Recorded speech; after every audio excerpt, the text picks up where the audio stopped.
Imagine this, one heated argument turns physical, the police are called, and suddenly you're being booked for aggravated assault. Your whole life changes in a matter of hours. If you're watching this, chances are you or someone you love may be facing this exact reality.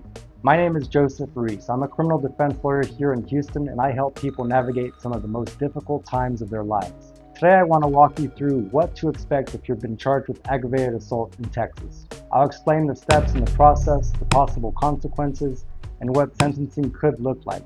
If at any point this feels overwhelming, know that you're not going through this alone. Reach out to me and we'll walk you through your options today. When something like this happens, generally we find it when emotions are running high. Maybe you've been drinking, something happens, tensions rise, and the next thing you know, you've made a big mistake.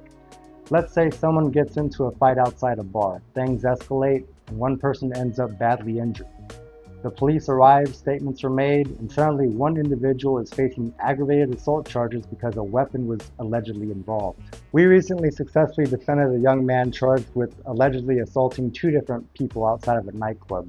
Because he used a weapon, the case was classified as an aggravated assault with a deadly weapon. He clearly won the fight, leaving the other two people badly injured. When the police came out, there were quite a few different versions of what happened, but the police made the arrest decision based on the resulting injuries instead of based on what led to that. We were able to convince the DA's office that my client's actions were justifiable self-defense of a third person. Both cases were eventually dismissed. It's not against the law to win a fight if your actions are justified. This is how quickly and easy it is for aggravated assault charges to be filed. And once they are, it's not that easy to make them go away. In Texas, aggravated assault is always a felony. That means that you're not looking at a slap on the wrist, you're facing serious consequences. For a second-degree felony, the sentence could range anywhere between 2 to 20 years in prison and up to a $10,000 fine. If the case is charged as a first-degree felony, the stakes get even higher, between 5 years to up to life in prison. That's why the very first step after being charged is securing an experienced attorney that can navigate the system. While you're waiting for trial or sentencing, there are several things you need to be prepared for. You may have to post bond or deal with pretrial conditions like no contact orders, restrictions on travel, or even electronic monitoring. If the charge involves family violence, you could also be facing protective orders that prevent you from seeing loved ones. This time can feel overwhelming, but how you conduct yourself during this stage matters. It can impact how your case is viewed later. Following these bond conditions is of the utmost importance. If the judge determines that you violated them, the court can revoke your bond and hold you in jail until your case is reached for trial. Here's what usually happens next. Your case will likely go before a grand jury. They'll decide if there's enough evidence to establish probable cause to indict you.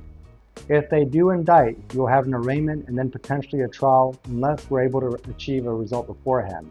During this stage, your lawyer will be building your defense, reviewing evidence, talking to witnesses, and making sure your rights are fully protected. There are defenses we may be able to use: self-defense, lack of intent, mistaken identity, or even challenging whether there's enough evidence to convict. The goal is always to get the best outcome possible. That could mean a complete dismissal, a not guilty verdict at trial, a reduced charge to a misdemeanor, or in some cases, deferred adjudication probation. With deferred adjudication, if you complete probation successfully, the case could eventually be dismissed. Every case is different, but you need someone who knows how to look at all the angles. And I want to stress this, convictions don't just mean prison time. An aggravated assault conviction can follow you for life. It can make it harder to get a job, strain relationships, and even affect where you can live. That's why every decision you make early on matters so much. If you or a loved one is facing aggravated assault charges, don't wait and don't try to handle this alone.